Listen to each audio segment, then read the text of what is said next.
how to be a great appointment setter. So welcome to another video. In today's video, we're gonna be discussing how you can be a great appointment setter. So not only you can make more money, but you can actually get paid per appointment. You ensure that your company always stays and grows. That means that they can hire more people, they can pay you more, they can get more clients, etc. And that you become a valuable player for your company. Because as I mentioned in my last video, the two main revenue generating activities in any company are sales and marketing. So if you're the MVP in the marketing department, in this case the appointment setting part, then you're always gonna have a job as an appointment setter. And if you're really good at it, then you can train other people and then you can escalate, you can climb the ladder and become a team leader. Most likely you're gonna get a promotion as well. So you should definitely pay attention to this video. If you stay until the end, we're gonna cover the three main things that you need to do to become the best possible appointment setter. Now, when I had an agency, I hired a virtual assistant, and in a span of 4 to 5 months, I took him from booking 3 to 4 positive replies per week to booking 15 to 20 consistent appointments just with organic, just using cold email, Facebook and Instagram outreach. That was it, no paid ads. So here's what we did, and these are the 3 steps. The first step is understanding your market. Okay, you need to understand your marketing, understand their pain points, understand their desires, understand their lingo, and understand how they speak. Okay, the way your market speaks might not be using perfect English, might not be using perfect grammar. Okay, I know a guy who started getting more appointments when he was deliberately making some typos and spelling and grammar mistakes here and there in the contractor space, because that's how his target market talked. And that's how he started getting more appointments, because people started relating to him. Okay? So if you don't understand your target market, then you should research the crap out of your niche.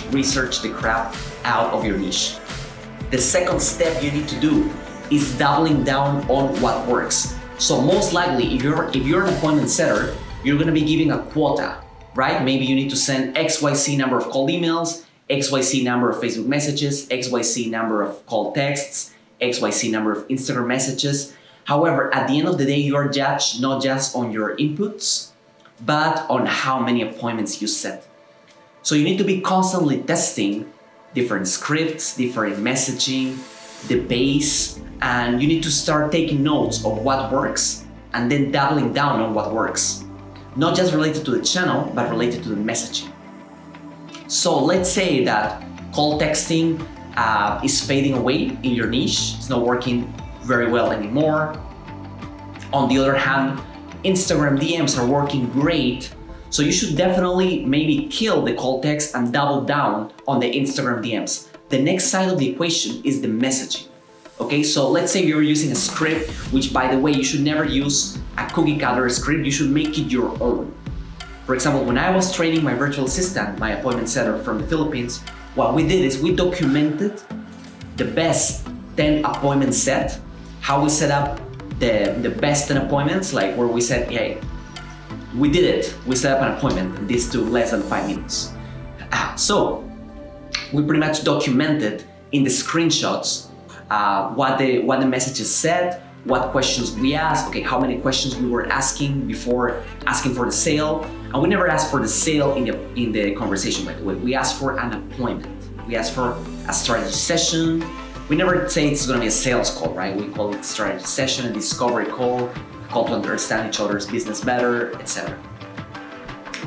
You can also record. What I recommend is you should definitely set, as a business owner, your first 20 to 30 appointments yourself before hiring an appointment setter.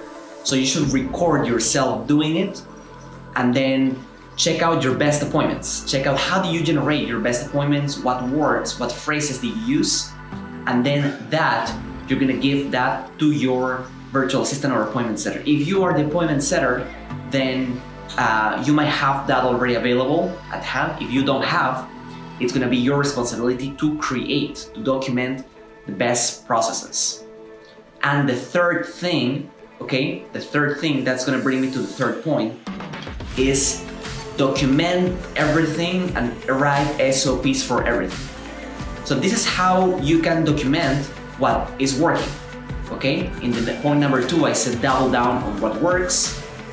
Point number 3 is basically just creating SOPs, creating better scripts, deciding on what scripts you're gonna use. Let's say if you're constantly doing cold email, you should be constantly testing different subject lines and keeping track if you're using a software to do that. If not, then you need to do it manually. What subject lines perform better, what opening lines perform better, what body copy text performs better. And then you write SOPs and document everything. Okay, so those are the 3 points you need. So to recap, on how you can be a great appointment setter, the first thing is understand your market, understanding your niche. And if you don't, then research the crap out of your niche. The second point is double down on what works. Double down on what works depending on the channel and the messaging. And point number 3 is documenting everything and creating SOPs for all your messaging processes, channels used, etc. So I really hope you enjoyed this video. If you did or if you didn't, then please leave a comment below, ask a question, and don't forget to subscribe to my channel to watch more videos like this. I really hope you enjoyed this video. Please let me know in the comments below what was your biggest takeaway, what was the most valuable piece of information. If you like it, if you didn't like it, please let me know. In any case, please subscribe to my channel if you want to see more content like this, and I'll see you next time.